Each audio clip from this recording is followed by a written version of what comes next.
Pod Vizinho, o podcast da vida em condomínio. Pod Vizinho, o podcast da vida em condomínio. Bom dia, boa tarde, boa noite, não importa o horário que você está assistindo esse podcast. Eu sou Lucas Carminati e esse é o Pod Vizinho, o podcast da vida em condomínio. E chegamos nesse dia para o nosso 16º episódio. É isso que você ouviu mesmo. 16 podcasts no ar para você. Meu Deus, uma salva de palmas para nós. E a gente não para. E a gente não para. Não, somos imparáveis. Né? Como diz um amigo meu, eu não me empresto para ninguém, por isso eu sou um imprestável. Ai, a piada do tiozão voltou. A mesma praça, o mesmo banco. Mas eu não estou só. De novo aqui comigo, como sempre, ele ao meu lado. Namir, meu companheiro de aventuras. Como é que tá, meu mano? Tudo certo? Cara, eu tô muito feliz. Que repercussão que teve o episódio da Tárcia, né? É, doutora Tárcia. Quem não viu, volta lá assistir, que ela deu uma aula, como sempre, né? Muito vai ter que competente. voltar, né, cara? Não dá, é daqueles assuntos que a gente é obrigado a cortar porque não para, né? Mas você sabe que a responsabilidade vai aumentando cada vez mais, né? E aí, quem que a gente podia chamar pra, né, depois da Tárcia? Manter o nível. Pra manter o nível. É. Cara, pioneiro do nosso mercado condominial. Exatamente. Nada mais, nada menos que... Você apresenta. Edgar Francis. Vamos! Olha... Seja bem-vindo, meu amigo. Eu tô andando na rua, Edgar, já não tô nem cumprimentando as pessoas, entendeu? Porque assim, ó, é muito convidado chique, muito, né? Fala, gente, eu tenho contato com esse povo meu amigo. Seja bem-vindo, meu amigo. Dê suas boas-vindas aí antes de a gente ir para os recados paroquiais. Muito obrigado, eu fico muito honrado com o convite de vocês e principalmente da responsabilidade de suceder tantos episódios tão bem gravados, tão bem frequentados e de trazer aqui alguma coisa que possa acrescentar depois de tudo que já foi colocado. Então a responsabilidade eu sinto que é grande. É isso aí. E agradecer mais uma vez você que está aí do outro lado da telinha, nossa audiência qualificada. Agradecer a produção aqui dos Estúdios 311, da pessoa do Marlon nas produções. Marlon. Seja bem-vindo, Marlon! E agradecer também quem? Aos nossos patrocinadores, aqueles que fazem isso aqui girar, acontecer. A Penteado Jacob Advogados, agradecer a Casa do Síndico, agradecer também a Ingetec e também a Mr. Fogo por estar aqui conosco. Bom, nesse 16º episódio estamos recebendo aqui o Edgar Francis, que é nada mais, nada menos o quê? Bom, já vou falar na sequência. Ele, como falei, né, Edgar Francis, natural de Florianópolis, tem a formação em administração e ele é síndico profissional. Profissional. Pega a data. Desde 1998, é isso mesmo que eu falei, 1998, pode ser que você que está nos assistindo agora nem era nascido, e ele já era síndico. Antes da reforma do Código Civil Antes ainda. da reforma porque o Código Civil, para quem não sabe, ele foi reformado em 2002 e foi incorporado. A lei que as leis que tratavam de condomínios eram leis esparsas e foram incorporadas no Código Civil em 2002. O Edgar ele tem 2 MBAs em gestão, um em gestão de pessoas e outro em gestão financeira, trabalha 26 anos com atuação direta como síndico, diretor de associativismo da ASDESC, Associação de Síndicos do Estado de Santa Catarina, do qual ele foi cofundador no ano de 2016. Ele é CEO da B2R Condomínios, que inclusive tem um mistério aí nesse nome, que depois ele vai explicar, e reside no centro de Florianópolis e atende condomínios de toda a grande Florianópolis. Meu amigo, já aproveitando esse ensejo dessa apresentação, primeiro que eu sou muito grato, né, de lhe chamar de amigo, né? Eu tava contando pro Namir que a nossa história é muito engraçada, que começou por um acaso numa carona onde a gente foi trocando ideia e até hoje ela perdura e estamos aí há alguns anos nessa caminhada de síndico, onde eu me inspirei muito quando fui síndico profissional, também me inspirei em você, quanto executivo, quando trabalhei sempre pude ouvir suas opiniões, uma pessoa extremamente influente, mas que antes de ser síndico é uma pessoa. E se tem algo que a gente valoriza aqui é quem nós somos por detrás daquilo que fazemos. Porque muito mais importante do que fazemos é quem nós somos. É. É verdade. Olha só. É isso mesmo. Muito bom. E a gente... Bonito, que eu falei agora? Pô, Bonito, né? inspirado. Estamos virando contadores de história agora. Então. Então, meu querido, eu queria saber de onde veio, como se alimenta, O que onde faz? vive. Não, mas como começou a tua história, assim? Conta um pouquinho da tua história de vida, da tua trajetória, e como que tu chegou até ser síndico e ser essa pessoa tão querida, tão conhecida no mercado, que eu, sinceramente, pode ser que tenha, né, seus desafetos aí, enfim, mas eu nunca conheci ninguém que falasse mal de você. Todas as pessoas sempre falaram muito bem. É verdade. Tanto como profissional, quanto como pessoa, que quando saiu de um condomínio para que outro assumisse, sempre foi muito transparente, muito tranquilo, e sempre foi um entusiasta desse mercado no sentido de que a classe tem que se unir, que tem que se buscar certificar, tem que se buscar seguir um caminho, né, manter um certo nível. Então, queria, por favor, que tu contasse para quem está nos assistindo, para nossa audiência qualificada, como que começou essa tua trajetória e como que tu chegou para esse mercado de síndico. Fica à vontade, esse espaço é teu. Bom, eu vou voltar uns passinhos atrás e dizer que eu comecei a trabalhar com 10 anos de idade como office boy. Uau. E eu já fiz de tudo na minha vida. Eu já fui office boy, fui programador, trabalhei numa fábrica de esquadrilha de alumínio, fui construtor, trabalhei numa construtora, montei uma empresa de software. A empresa de software eu vendi para um grupo do Rio Grande do Sul e fui ser diretor de inovação e tecnologia de uma outra fábrica de software. Viajei o estado todo, eu visitei, em questão aí de quase um ano, 144 indústrias de Santa Catarina, aqui do litoral, desde Criciúma até Joinville, que faturavam acima de 5 milhões ano. Então, isso daí na época lá de 2009, 2008, era empresa top. Eu visitei Amanco, Tigre, Heifer, enfim, um monte de indústrias, né, Biltner, que tinham esse nível de faturamento para fazer a implantação e a explanação de como é que funcionava o software da empresa que eu trabalhava. Então isso vai agregando, eu estou falando tudo isso porque vocês vão ver que no final eu falo muito da gestão de pessoas. Ser síndico é gerir pessoas. Todo o resto é acessório. Então, se a pessoa não tem gestão de pessoas, dificilmente ela vai conseguir se dar bem no mercado condominial. Tem que ter gestão de pessoas. E aí, toda essa trajetória veio culminar em 98, de eu sair de uma casa e vir morar pela primeira vez em condomínio. E aí eu comprei um apartamento, não lembro se 2 ou 3 meses depois que eu já estava morando no apartamento, eu vi lá um cartaz escrito reunião de condomínio. Eu disse, nem sabia que isso existia, né? Reunião de condomínio, vamos lá, né? Aí, olhei lá embaixo, na garagem, traga a sua cadeira. Eu disse, Jesus, né? Tem que levar a cadeira.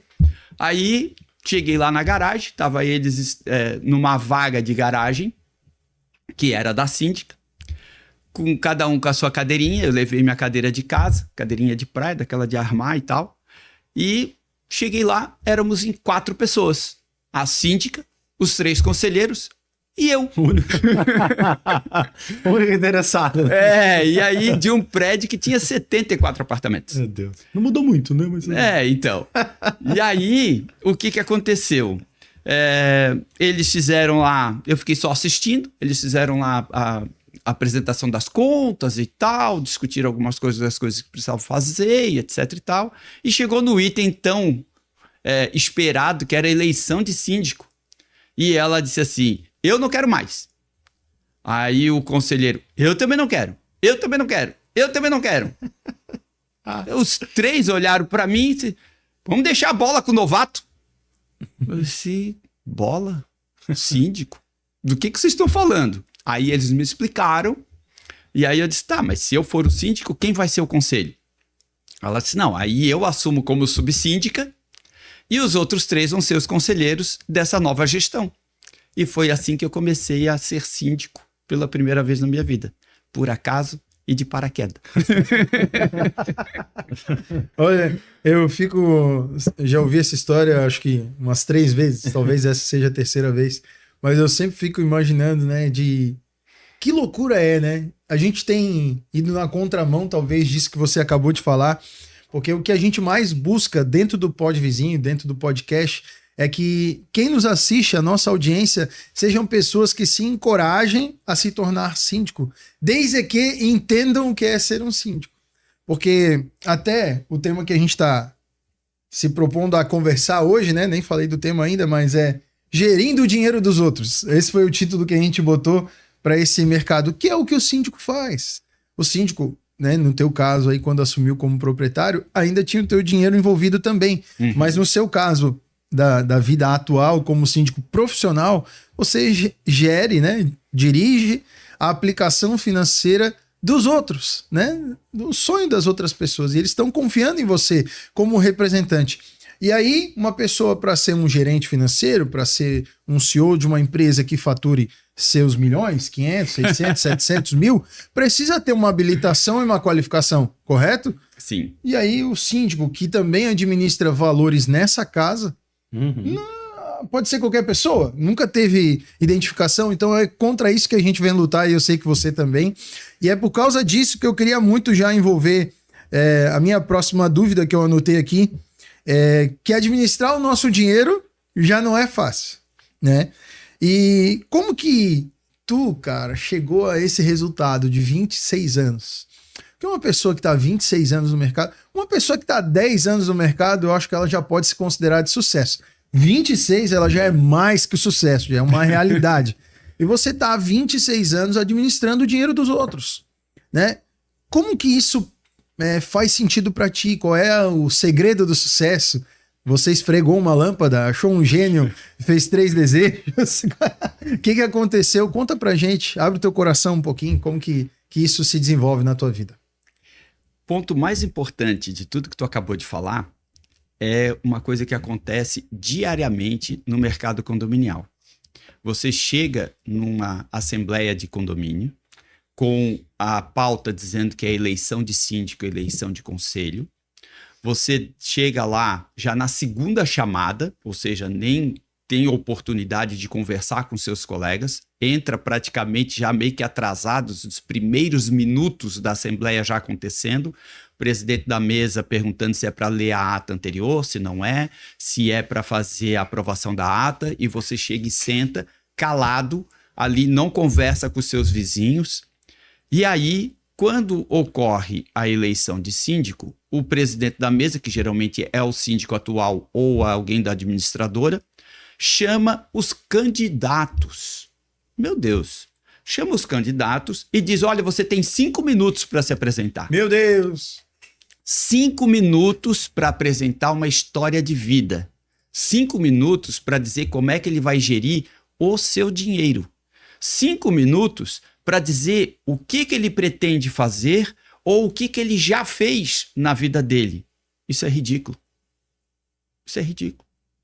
Entende? Aí você tem lá um apartamento que vale 2, 3 milhões, vamos pensar num condomínio alta renda. Vamos pensar num condomínio, vamos pensar aí, eu acho que não existe apartamento por menos de 200 mil reais, né? Então, vamos pensar lá o seu patrimônio. Aí você quer pagar por mês 5, 10, 15 reais para um gestor que vai gerir o seu patrimônio de 200 mil reais ou de 3 milhões. E aí você elege aquela pessoa começa a trabalhar e no final de um ano você percebe que o seu imóvel perdeu 10, 15% do seu valor comercial.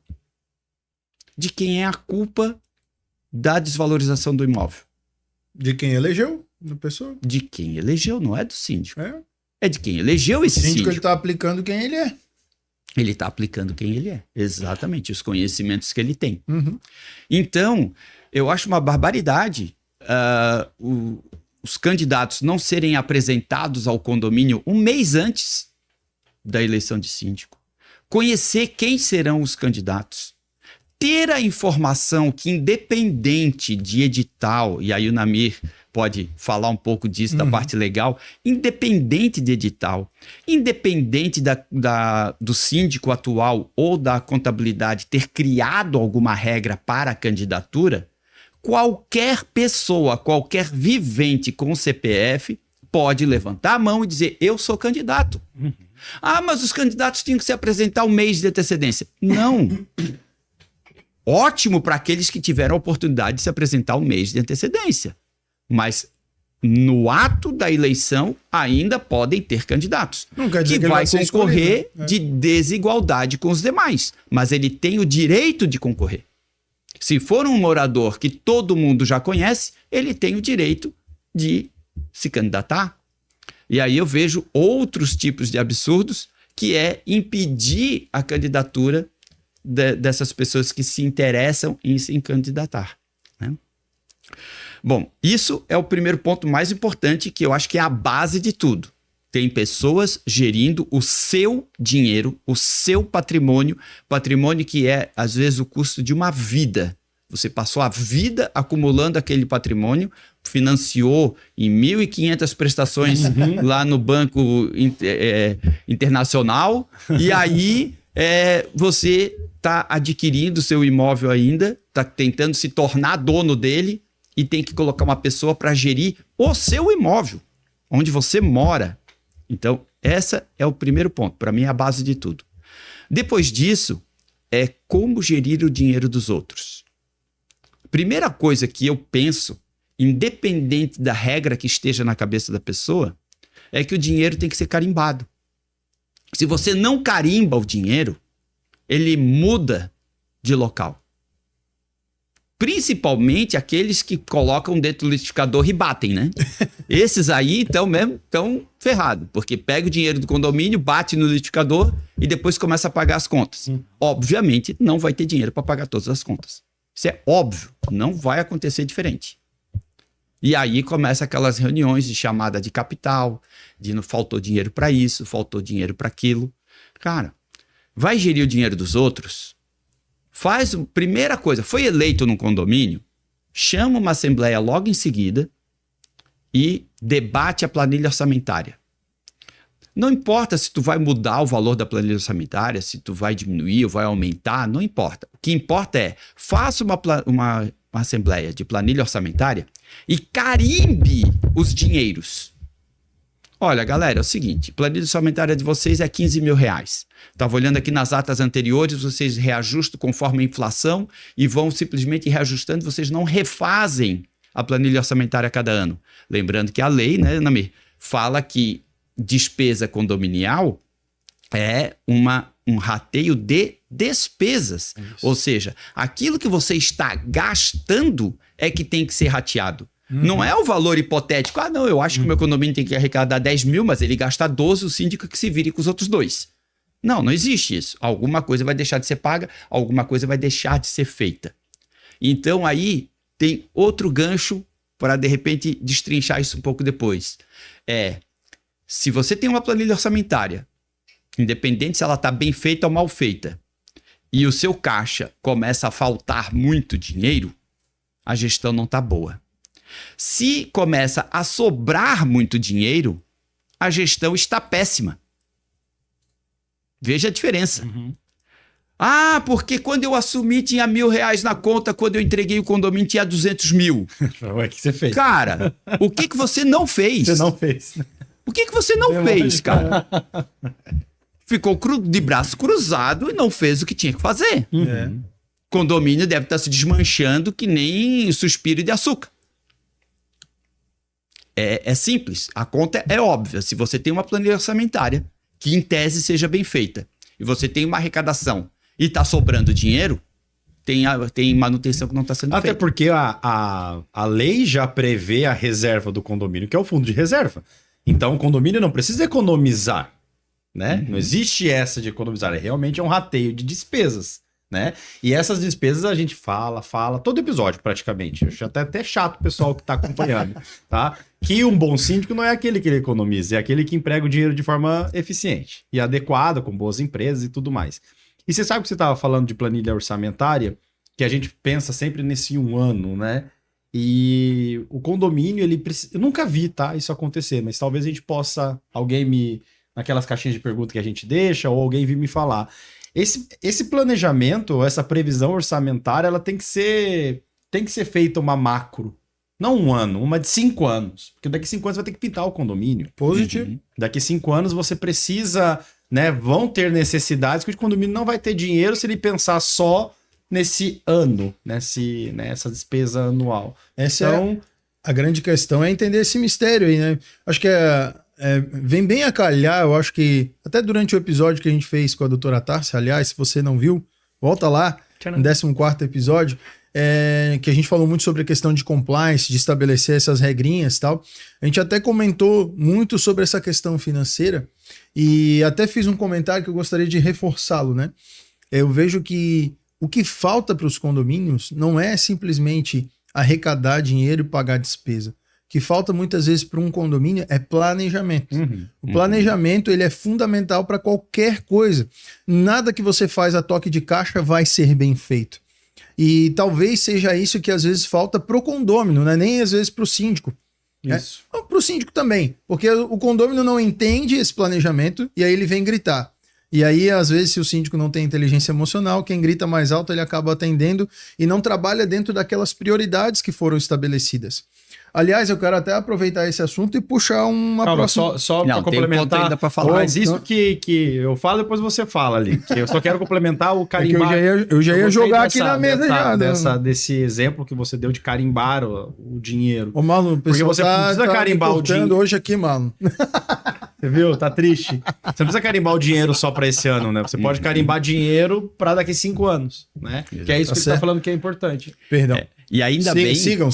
Depois eu e ainda aqui. bem à vontade. Que os condomínios que eu sou ou que eu fui síndico nos últimos 10 anos sabem que já está lá na minha proposta e que eu não vou me arremedar aqui na dica do Namir, é que em todos os condomínios que eu sou eleito, eu coloco lá que a primeira coisa que eu faço é um planejamento de curto, médio e longo prazo. Perfeito.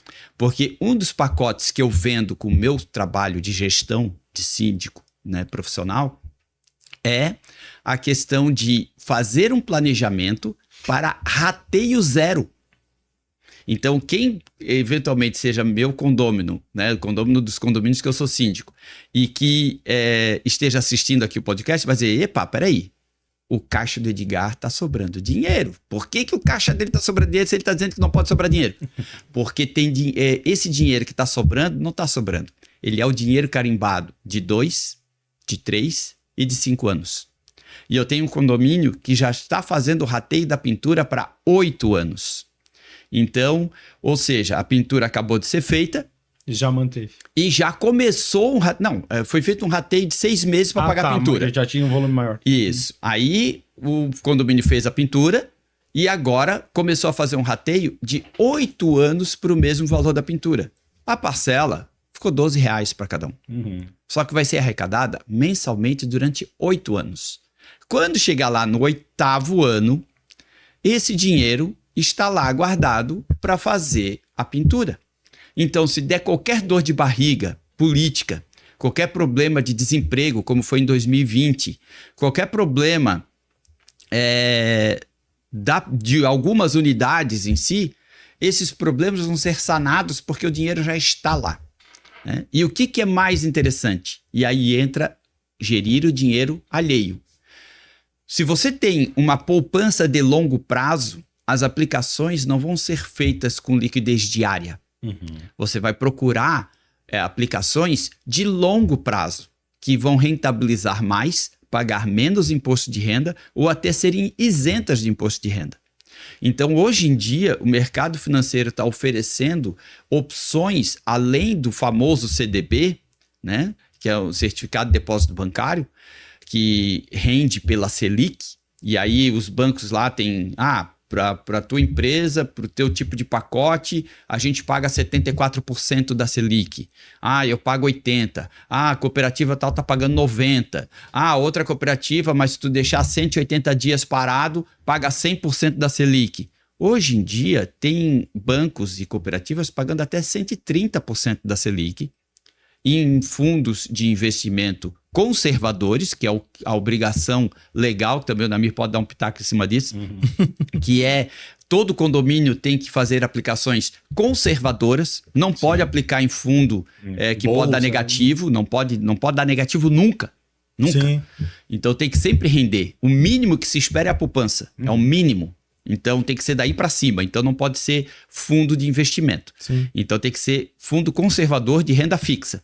Mas existem fundos conservadores de renda fixa que o síndico pode aplicar com longo prazo.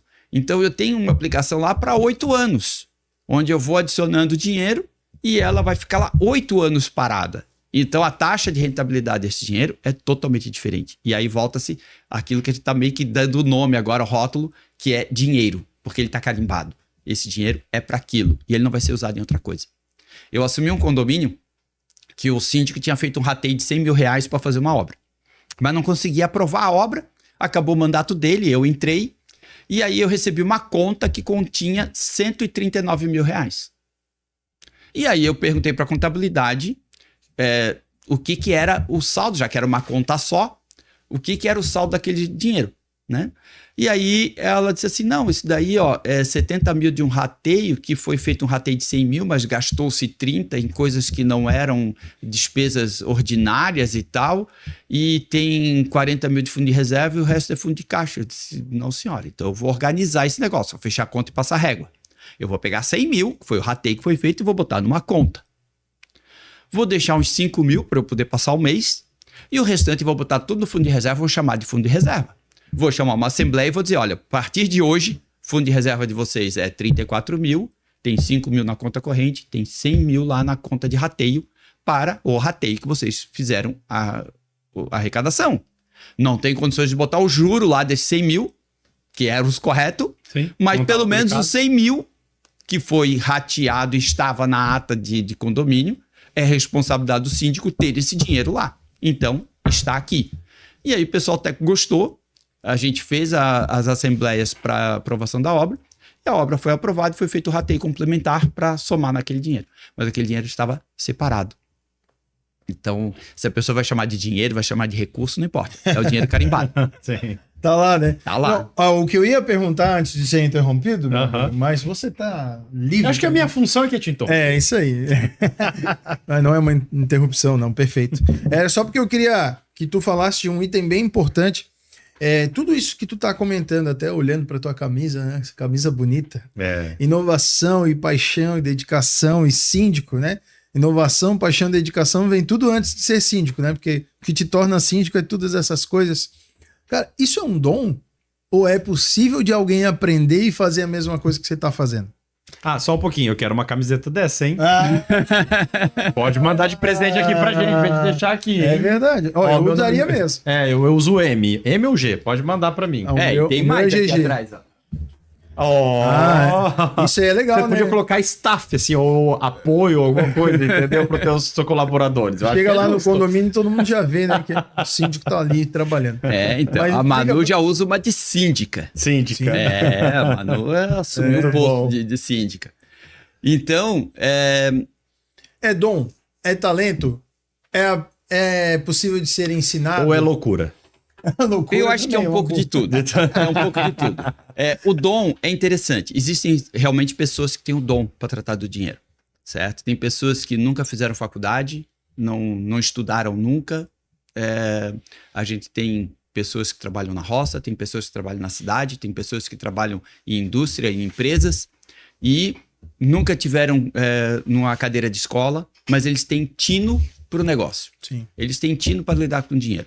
Então, dom ajuda, óbvio, né? Mas dá para aprender. Dá sim para aprender. Se a pessoa sentar, estudar e começar a entender quais são as regras que envolvem o trato com o dinheiro, as coisas começam a organizar. Mas até hoje eu não consegui achar um síndico que fosse organizado em que a vida pessoal dele também fosse organizada. Por quê? Porque é uma coisa que tu leva contigo. Se você não consegue organizar as próprias finanças, como é que você vai organizar a finança dos outros?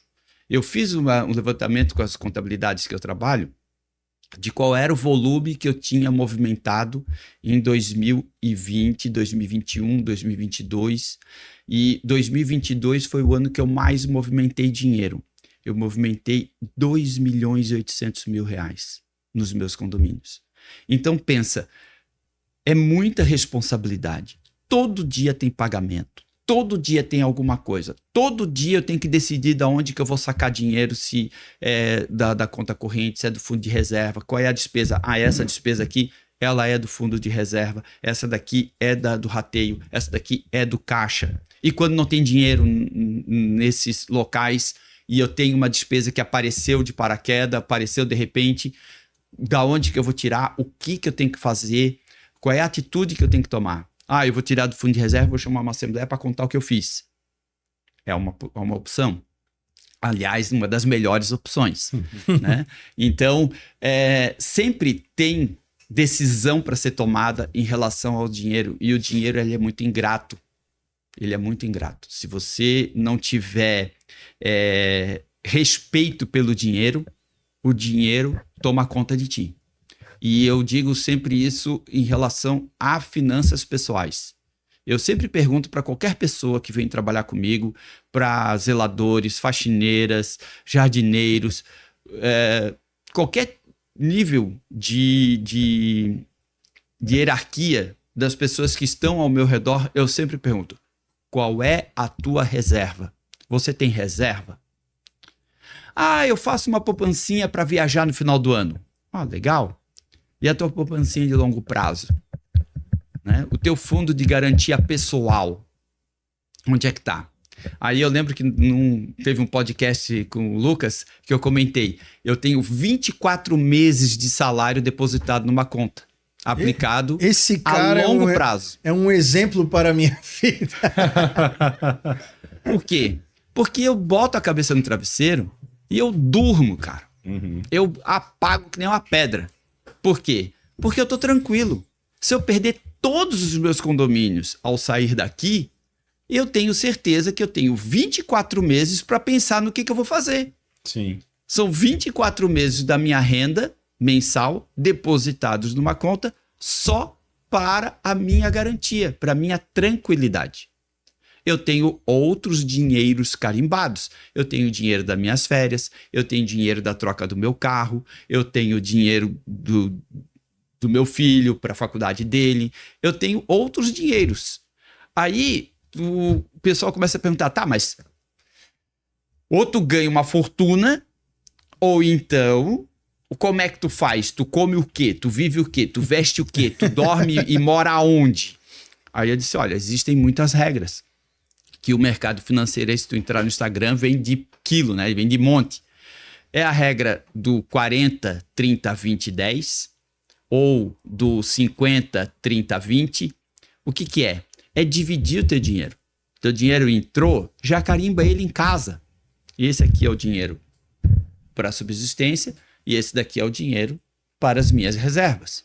E aí tem gente que diz assim, pois é, mas nunca sobra para reserva, porque você está fazendo o contrário. Primeiro você tira o dinheiro da reserva e depois olha para o que sobrou. E vive com o que sobrou.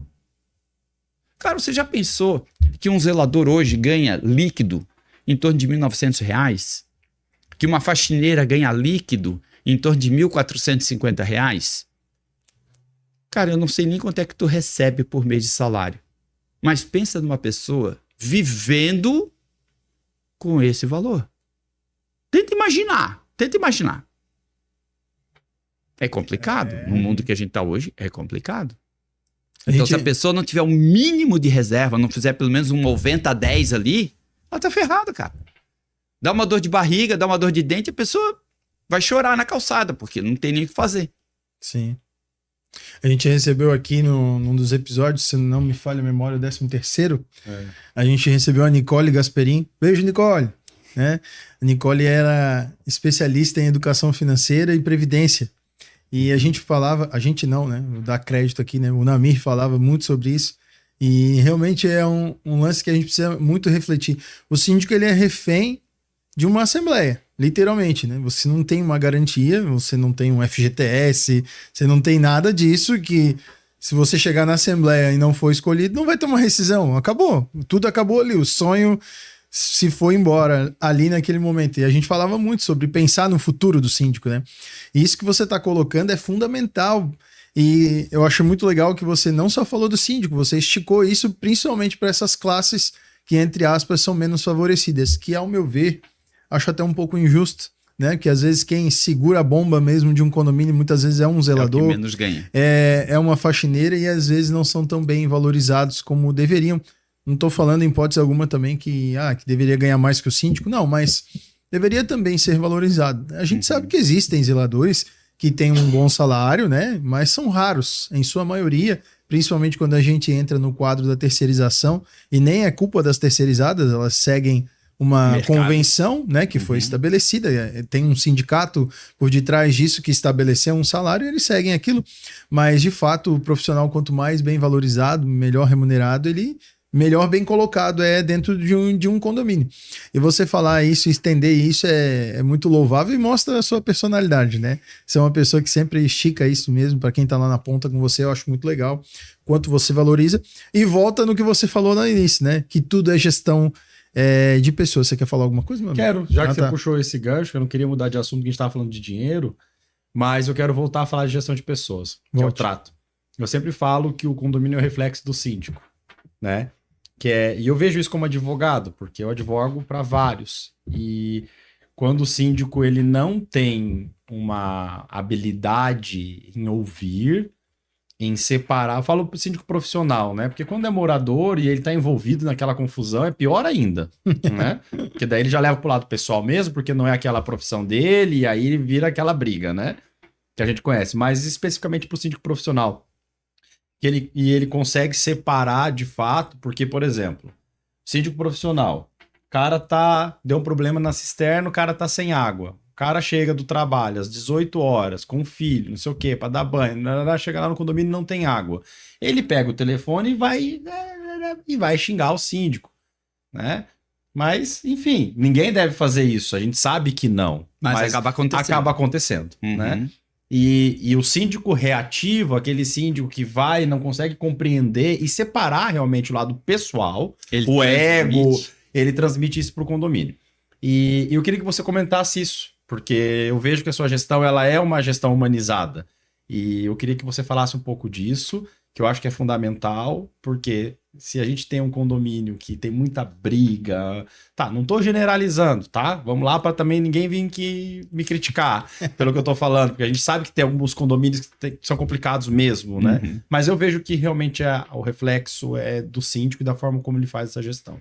Isso. Fala sobre isso pra gente. É importante que as pessoas tenham em mente que gestão de pessoas é sempre cortar o ciclo. Se vem uma pessoa indignada, xingando, falando palavrão e tal, e você absorve aquilo e joga de volta para o seu subordinado, para o encanador que está lá resolvendo a falta de água, ou para o serralheiro que está lá resolvendo o portão que está quebrado, ou coisa parecida, você não corta o ciclo. Não corta o ciclo. Então você tem que cortar o ciclo. Isso eu tenho que dar crédito ao Douglas. Uma vez a gente conversou muito sobre isso. Boa.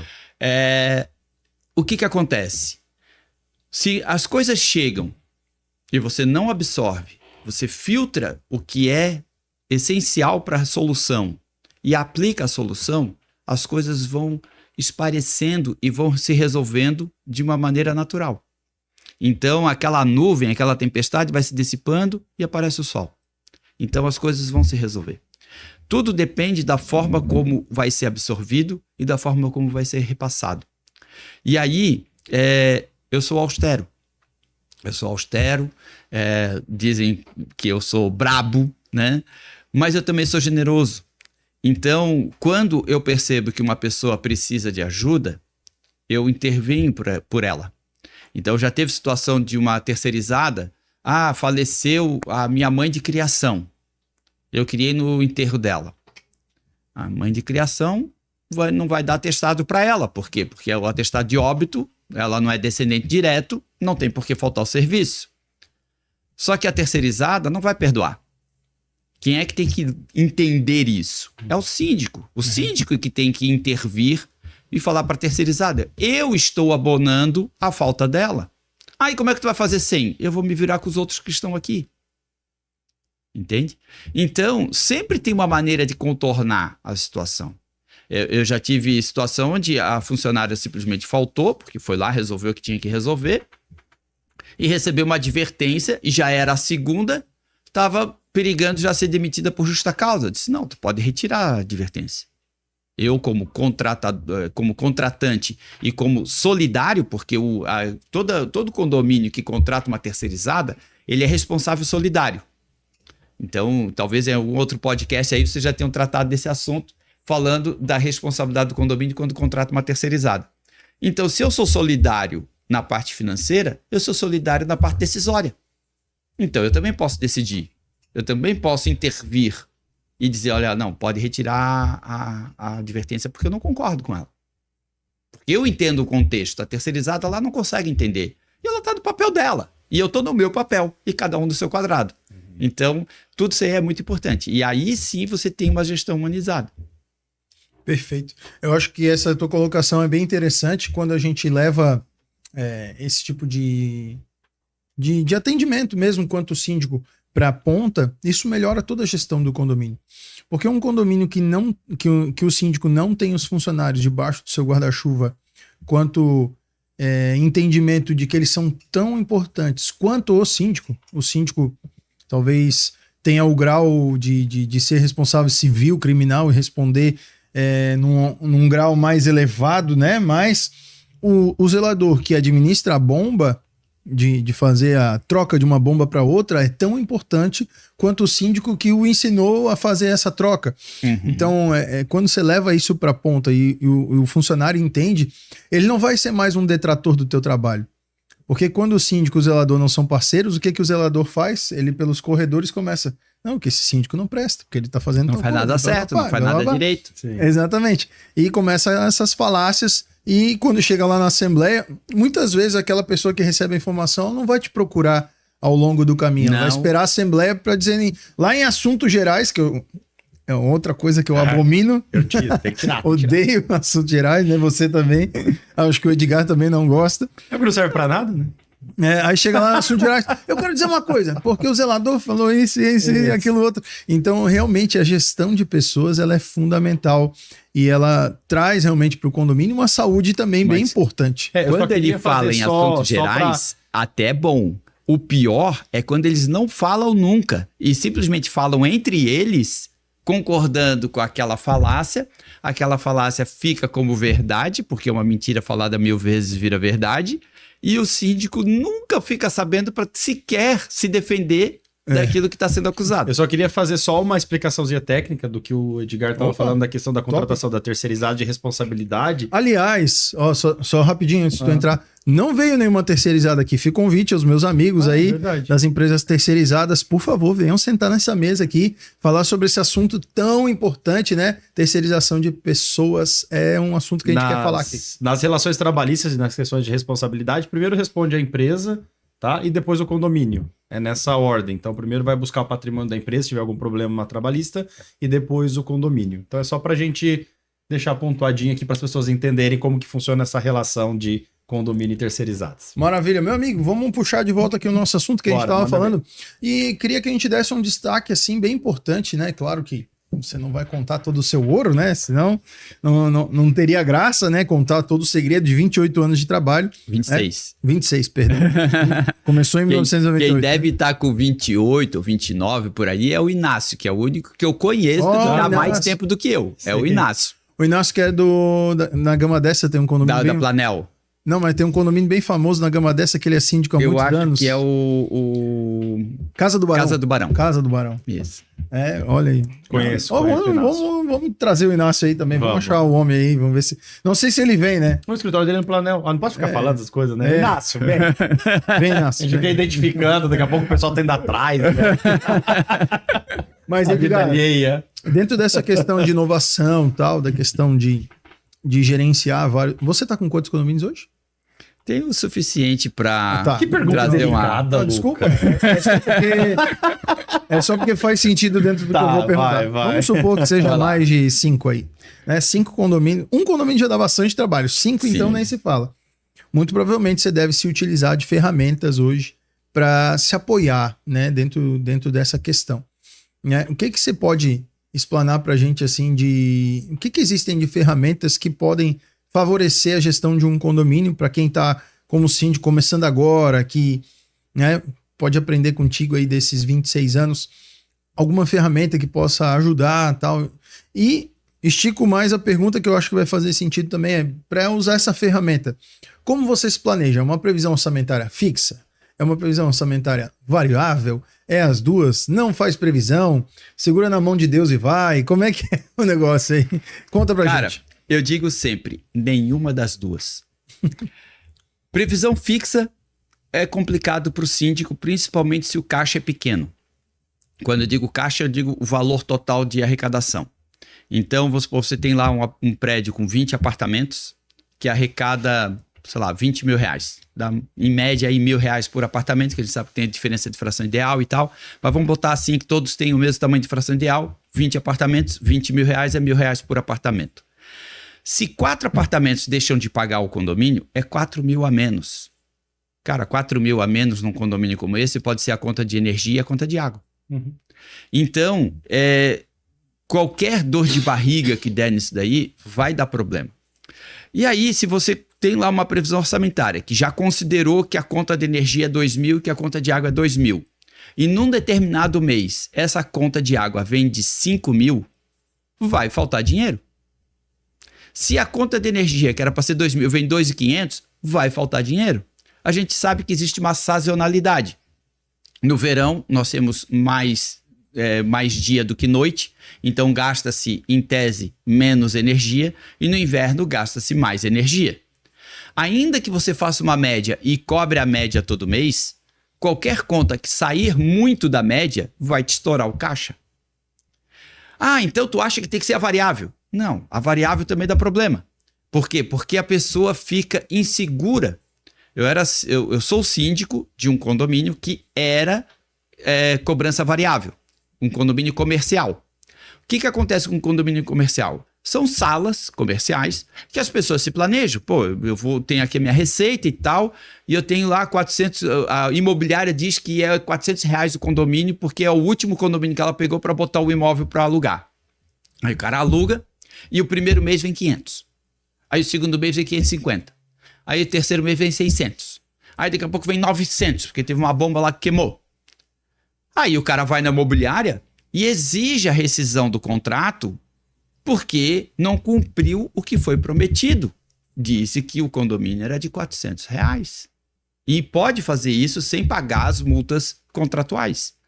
Então, é tudo uma questão de ajuste. Às vezes, para não dar problema com o aluguel, ajusta com o aluguel do síndico, lá do proprietário da sala, tira um pouquinho dali, um pouquinho daqui e tal. Às vezes até consegue tocar adiante, mas às vezes vira rescisão. Então, acaba perdendo o inquilino por causa da variação do valor da taxa de condomínio. Tá, então se não pode ser fixo, não pode ser variável, como é que faz? E aqui vai o segredo. Olha aí, 26 anos. Dica de milhões, a gente chama dica de milhões. Anote e aprenda. Vamos lá. Você pega todo aquele planejamento de curto, médio e longo prazo, faz toda a planilha orçamentária baseada em 1 ano, que é o mínimo, ou baseado em 5 anos. E chama tudo isso de taxa de condomínio. E aí você define lá, a minha taxa de condomínio vai ser R$400. Beleza. O que vai vir além desses R$400? R$40 de fundo de reserva, que é os 10% ou 5%, se a sua convenção é de 5%, daquela taxa fixa. Então tem 440. Beleza, é fácil porque é só movimentar a vírgula uma casa, que é 10%. Uhum. Então fica fácil de você olhar ali que o fundo de reserva está sendo cobrado exatamente 10% em cima da taxa de condomínio. E o que vem a mais? Água. Se é por medidor, pela sua medição. Se não tem medidor individual, pela fração ideal. Então pega a conta de água e divide para todo mundo. Energia da área comum, divide para todo mundo e coloca lá escrito taxa de condomínio, fundo de reserva, energia, água, gás, seguro. Quantos condomínios pegam o seguro, parcelam com a seguradora em 4, 5 ou 6 vezes e rateiam esse valor em 4, 5 ou 6 vezes para pagar o seguro? Gente, está errado, é uma despesa ordinária. Se é uma despesa ordinária, ela tem que acontecer todo mês. Se ela tem que acontecer todo mês, não é rateio, porque se o apartamento ou a sala for alugada, quem paga é o proprietário. quando quem tem que pagar é o inquilino, porque ele está usufruindo daquele seguro. Se acontecer alguma coisa, o seguro vai cobrir e quem está sendo beneficiado é quem mora, é o inquilino. Então é o inquilino que paga o seguro. Então coloca um 12 avos para ele, porque se o seguro foi renovado em janeiro e eu entrei na sala comercial em junho e eu vou sair em junho do ano que vem, eu vou acabar pagando um seguro do próximo inquilino. E não faz sentido isso. Então, pegue a sua apólice de seguro. Quanto é que deu o seu seguro? Deu R$3.000? Coloca mais 10% para imaginar uma variação aí de mercado e divide ela por 12 vezes. Pronto. No ano que vem, na hora de renovar, pode ser que falte um pouquinho, você busca no caixa. Pode ser que sobre um pouquinho, fica no caixa. Mas você tem a arrecadação para fazer esse seguro, independente de ter que ratear esse valor. Tem gente que na hora de renovar não tem dinheiro para renovar. E aí vai fazer o quê? Aí se ele rateia e tem inadimplência em cima do rateio, ferrou. Ele não consegue arrecadar o dinheiro para pagar o seguro, que é obrigatório por lei. Então, se organiza, se planeja, carimba o dinheiro, vai lá e arrecada um 12 avos todo mês. E aí, às vezes, tem gente que olha lá 5 de 12 e pergunta para mim, essa aqui é a 5ª parcela de 12? Não, querido. Essa é a eterna parcela do seguro. Essa aí é a eterna parcela, um 12 avos. Exatamente. É para sempre. É para sempre. Não vai acabar o ano que vem. Quando acabar, vai começar no 1 de novo. Entende? Então, tem em contabilidades que eu peço para colocar sempre um do 12. Sempre é um pra do 12. Para mostrar qual que é a do... Que é um 12 avos, né? Aí tem umas que olha lá, um de 12. E aí coloca 2 de 12, 3 de 12, até não, 12 de 12. Aí acaba 12 de 12. Agora acabou, começou um de 12 de novo. Por quê? Cara, bota sempre um de 12 e deu. É eterno. É eterno, entende? Não faz sentido. É um 12 avos, não é 12, uma 12 de 12 prestações, partelas. né? Não é 12 prestações. Então, porque o condomínio pode pagar até à vista, mas vai cobrar vai cobrar um 12 avos. É porque a cobrança ela Exatamente. indifere de como você vai pagar, né? Ela é uma despesa ordinária. Então, a principal ferramenta, e aí eu decepciono quem pensa assim, agora ele vai falar que é uma planilha de Excel, que é não sei o quê, que é o caderno, que é o planejamento. Não, cara, a principal ferramenta é a organização. Olha aí. É a organização, cara. Que é uma ferramenta boa para ser síndico? Seja organizado. Em tudo, nos papéis, na documentação, na comunicação. Cara, se é uma coisa que eu tô com raiva, com ódio, é do tal do WhatsApp. Cara, que ódio que eu tenho desse negócio. Eu, inclusive, excluí a minha conta do WhatsApp. Eu excluí. O meu telefone não tem mais o WhatsApp. Então, eu tenho um outro número que tem o WhatsApp, porque é a maneira de conversar com os fornecedores. Mas, assim, condomínio que precisa falar comigo, liga no telefone, porque o meu telefone não tem mais o WhatsApp. Não consigo fazer ligação para ti pelo WhatsApp? Claro, porque tu tem que ligar pela operadora. Eu não tenho WhatsApp. Por que isso? Porque eu gosto de conversar com as pessoas, fazer a gestão de pessoas, e isso envolve entonação de voz, envolve velocidade da voz, envolve a altura da voz, que a gente chama, de maneira geral, do tom de voz, né? Porque tudo isso faz alguma diferença. E aí você resolve o problema, e depois do problema resolvido, você até informa durante a resolução do problema. Agora eu vou formalizar para ti, tá? Não te assusta com o que eu vou te enviar. E aí eu envio lá para a pessoa. Conforme conversamos, segue, não sei o que, tal. Aí eu mando pelo WhatsApp, por e-mail, por SMS, do jeito que der. Mas eu formalizo.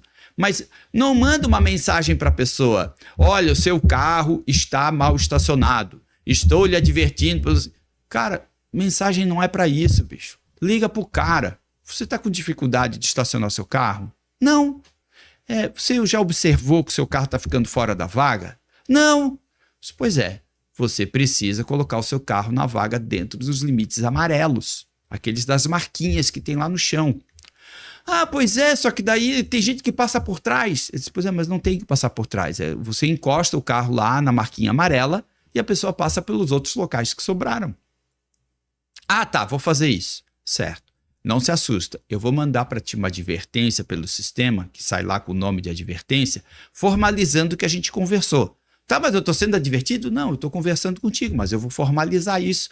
Faz parte do meu papel de síndico. Tudo bem? Não vai ficar brabo comigo, você vai chegar uma advertência para você, você já sabe do que se trata. Ah, tá, mas aí se eu fizer de novo, vou levar multa. Sim, você vai levar multa. Parabéns. Você conseguiu um multinho. Entendeu? Deu certo.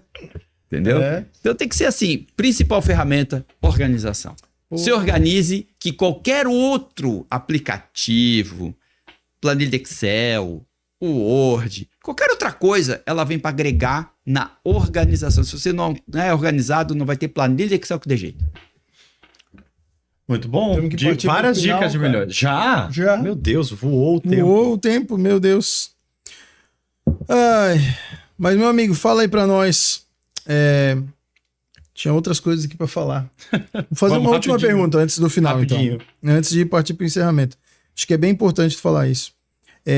Sobre a questão de maneiras eficientes de pagamento, né?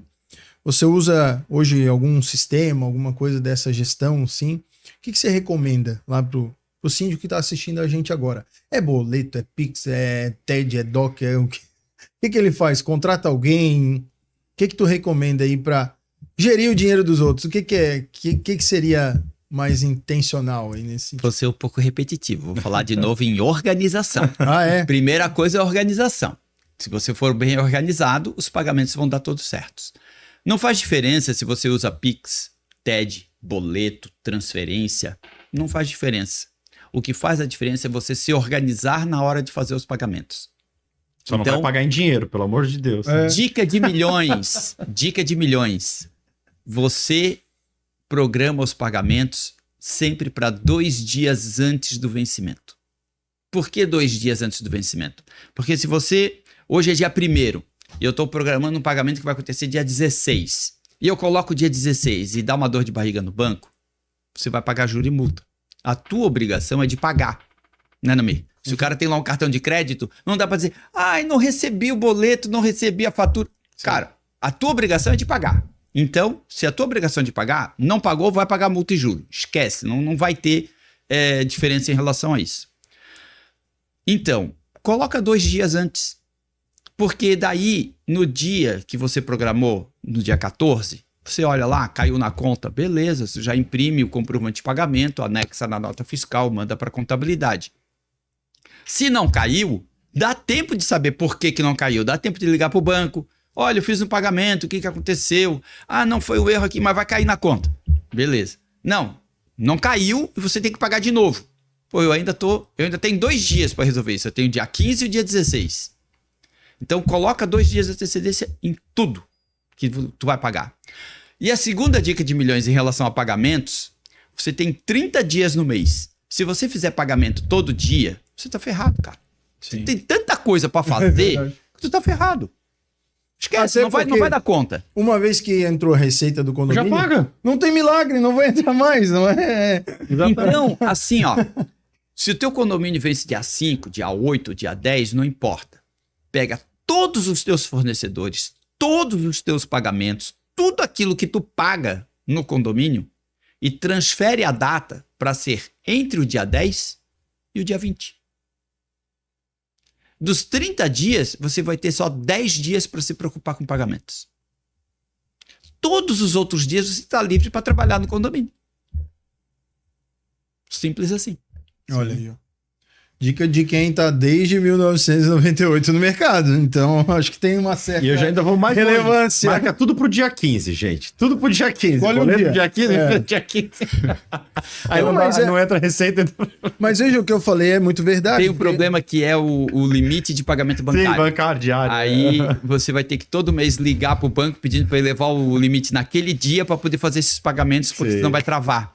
Então, eu meio que distribuo os valores para poder, durante esses 10 dias, eu já programar com antecedência, eu faço tudo agendamento, então ele vai garantindo o limite. Então, dependendo de cada condomínio, qual é a minha maior conta? A minha maior conta é 23, então bota lá o teu limite de 25, você paga todas as contas, não tem erro. E naquele dia do 23, tu paga só o 23. Sim, perfeito. Eu ouvi uma vez de uma pessoa, não lembro agora quem falou sobre isso, até vou buscar a fonte depois, mas que diz que toda vez que a gente quer fazer um planejamento adequado, a gente precisa se afastar para ver com uma visão macro e não micro. O que isso quer dizer? Se eu pegar essa xícara e aproximar aqui do meu olho, eu não vou conseguir ver da mesma forma que... Aliás, xícara bonita, né? Xícara de milhões. É, a nossa xícara de milhões.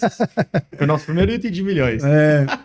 Então, quando você vem para uma visão macro, organizacional do negócio, você sai um pouco lá do operacional, você consegue planejar, é muito melhor. Então, o síndico que fica 30 dias no operacional, ele nunca vai conseguir planejar. Tem algum dia que ele vai precisar sair e fazer pagamento. Tem algum dia que ele vai precisar sentar e só pensar, poxa, aonde que eu posso melhorar a gestão do condomínio? Aonde que eu posso aplicar melhor esse recurso?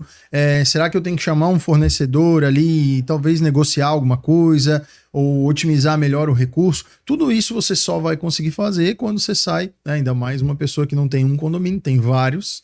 Você vai ter que se planejar dentro desse quesito. Meu amigo, agora sim, partindo para o final.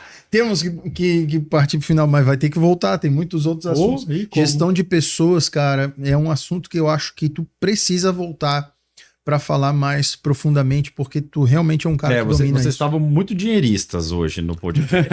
eu tava verdade, um pouquinho mais sentimental. Vamos falar um pouquinho, né? Não, na verdade é que a partir do nosso último podcast, né, dentro daquela ideia que surgiu, a questão também do planejamento financeiro com a própria Nicole e tal, enfim, eu achei importante chamar um cara que está há tanto tempo no mercado, além de falar um pouco da história dele, falar o segredo do sucesso, né? Sim. Porque ninguém mantém no poder de um condomínio, digamos assim, porque o síndico, de certa forma, tem um poder, é uma pessoa que é ineficiente, que, né, ninguém perdura tanto tempo no mercado sem ter alguma coisa a acrescentar. Então, por isso que eu queria falar sobre isso.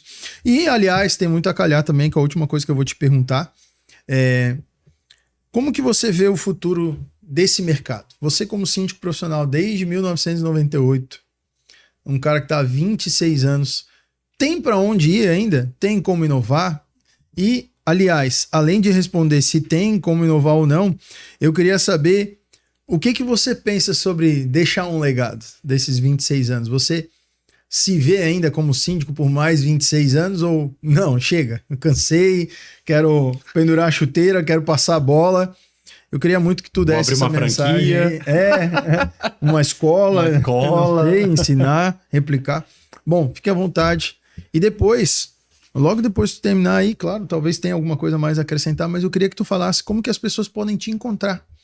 Cara, ouvir esse podcast, o Edgar é top, 26 anos de mercado, quero contratar ele, como faz, né? Enfim, onde se esconde? Bom, primeira coisa que tá aqui na camisa, inovação. Síndico do futuro que não tiver essa palavra sendo repetida no cérebro dele todo dia, ele provavelmente ele vai acabar achando outra profissão, vai fazer outra coisa da vida. Porque inovação é primordial. E esses dias eu estava falando para o meu filho que quando eu nasci, nós não tínhamos telefone em casa, não tínhamos televisão em casa, não tinha internet, não tinha celular, não tinha nada dessas coisas que ele já nasceu com... que essas coisas pré-existiram antes do nascimento dele.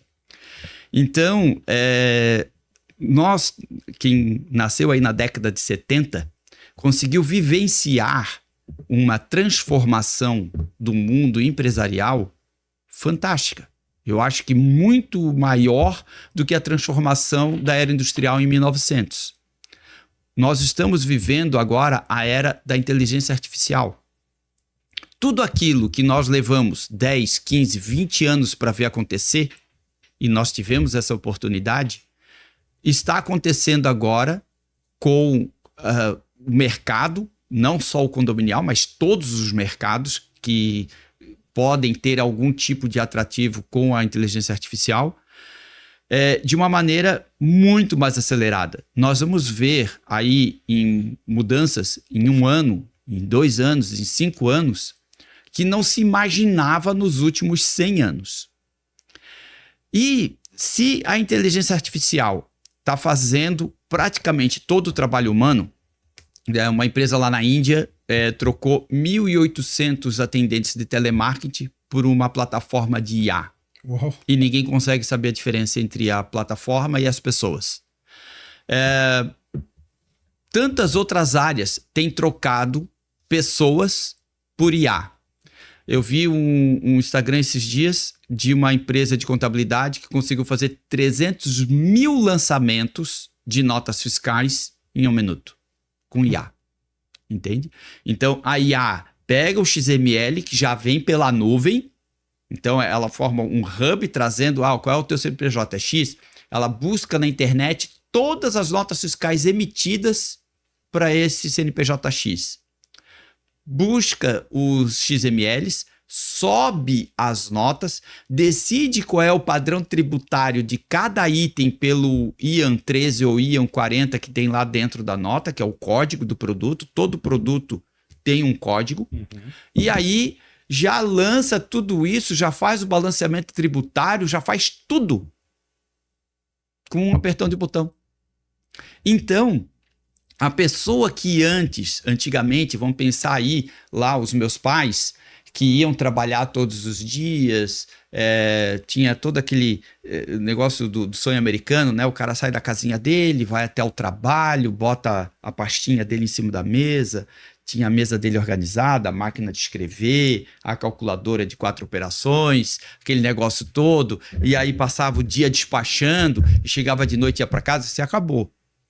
Então, hoje com a inteligência artificial, você tem a situação de que o 100% do teu trabalho, 90% era fácil, ou 80%, vamos usar Pareto, né? 80% era fácil e 20% era difícil.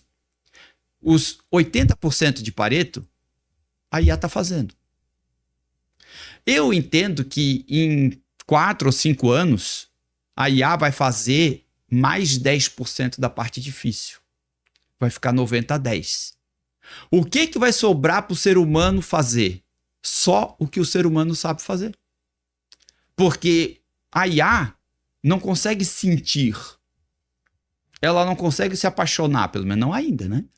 Mas ela não consegue se envolver com pessoas. Então, o que é que vai sobrar para o síndico profissional do futuro? É os pepinos, cara. Só vai sobrar bucha para ti. De novo, né? As relações interpessoais. Entendeu? Por quê? Porque todo o resto vai ser feito pela IA, cara. Daqui a 5 anos vai ter lá o seu IA síndico. E aí, esse IA síndico vai fazer tudo pro condomínio. Vai tirar boleto de segunda via, vai fazer tudo que tinha que fazer. O que vai sobrar para você? Vai sobrar aqueles 10% de pedreira.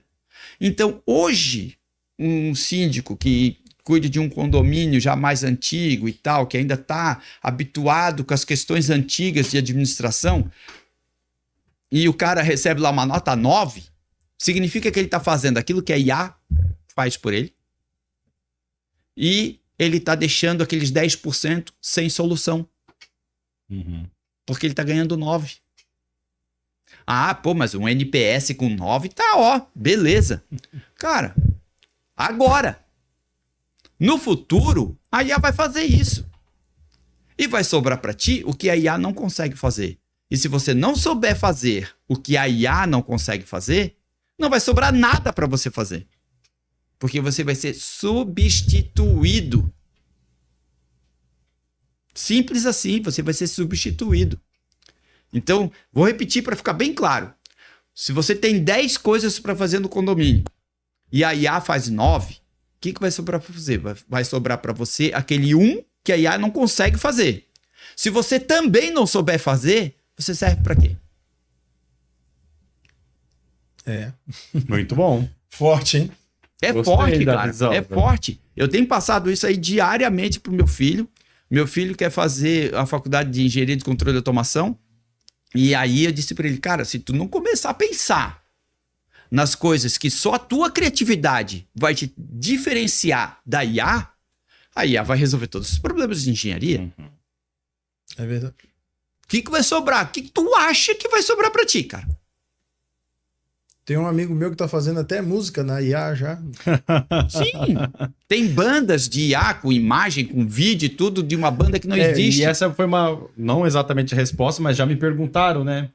O advogado tá acabando, porque hoje você pede lá, faz petição, e ele te dá. Mas ele te dá a base, porque Porque nunca vai substituir o contato de um cliente, que é alguém que está com problema sentado do teu lado e ouvir que você vai conseguir resolver, ou que você tem um caminho para aquilo. Pelo menos para orientar a IA. Porque a IA precisa ser orientada. Alguém precisa. E, inclusive, eu estava vendo até na questão de formatos de educação e pedagogia, de como que vão ser os testes, as provas, né? Na verdade, é quem vai saber fazer a melhor pergunta. Olha aí. Porque a IA ela vai te dar a melhor resposta para quem fizer souber fazer a melhor pergunta. E aí está o conhecimento futuro.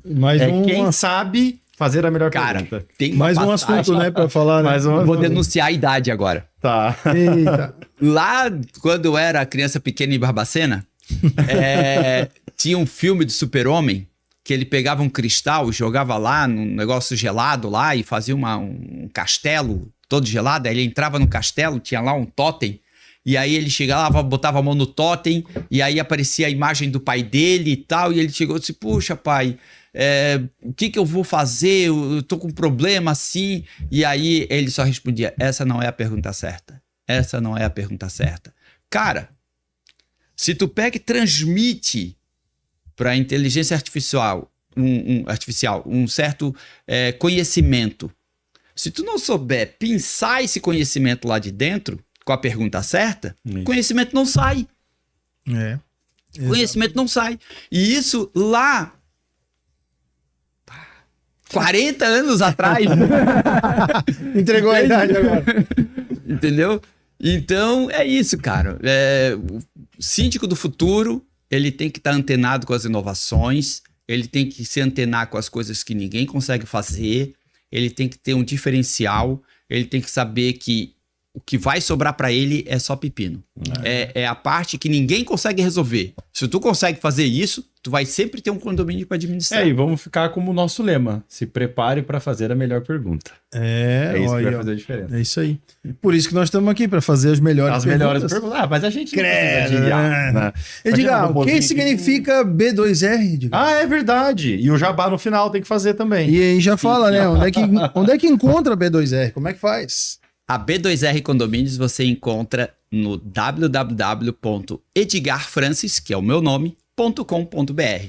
Edgar lá, é com D mudo, E-D-G-A-R Francis. Exatamente. F-R-A-N-C-I-S, isso. .com.br. Lá você vai ter meu Instagram, vai ter meu telefone, meu WhatsApp, vai ter tudo lá para você entrar em contato. Na verdade, vai ser o WhatsApp da Manu, que é a minha sócia, mas você vai conseguir entrar em contato. Mas o WhatsApp da empresa. Alguém vai responder. Então, e como é que surgiu o B2R? B2R. Eu sempre trabalhei na área de informática. Com 10 anos de idade, eu ia para a biblioteca e pegava livros de programação. Eu não tinha sentado na frente do computador, mas eu sabia que ele existia. Eu não conhecia o computador, mas eu lia livros de programação. E aí eu tinha um caderno, daquele caderno que sobra do ano anterior, que não foi todo usado, onde eu escrevia os códigos de programação. Eu fui sentar na frente de um computador pela primeira vez na vida, eu já tinha 12 anos, quase 13. E aí, quando eu sentei na frente do computador, eu peguei aquele meu caderno de código lá, todo cheio de orelha de burro lá, todo amassado, e comecei a escrever, passar a limpo para dentro do computador os códigos que eu fazia. E, cara, inacreditavelmente, que nem eu acredito, eles funcionavam. Então, assim, eu sempre correu nas minhas veias a questão da inovação. Então, como eu comecei a trabalhar com informática, praticamente quando o computador começou a existir, começou a surgir, né, a universidade recebeu computadores para engenharia civil em 94, que foi quando eu entrei na engenharia civil. Então, eu tive contato com os computadores diariamente. E aí, a primeira coisa que todo mundo fazia quando chegava na frente do computador, a internet, vou conhecer a internet. Naquela época era Netscape, nem existe mais esse negócio, né? O browser que a gente usa hoje, o Google Chrome ou o Opera, que o pessoal usa aí, ou o Internet Explorer, né? O Edge agora, na época chamava Netscape. Uhum. E aí, tu não tinha o Google, tinha o Yahoo, que era o pesquisador. E aí você começava a pesquisar praias do Brasil e não sei o que, e tal. E cada um que entrava ficava procurando alguma coisa na internet. O que o Edgar procurava na internet? Como a internet funciona. Como a internet funciona. Como é que isso aqui funciona? Quem foi que disse que yahoo.com.br vai para aquele computadorzinho que tem uma página lá funcionando? E aí é que eu fui entender que existia na época um órgão chamado FAPESP, que era a Fundação de Amparo à Pesquisa de São Paulo, que hoje é o NIC-BR, que é o Núcleo de Internet Núcleo... Cara, esqueci. É Núcleo de Internet de alguma coisa lá. É NIC. NIC.br. Então, você entrou em NIC.br, você vai conseguir registrar o seu domínio. E lá em 1996, eu registrei o edgarfrancis.com.br. Então, desde lá que eu tenho o meu domínio. Então, os meus e-mails é @edgarfrancis.com.br.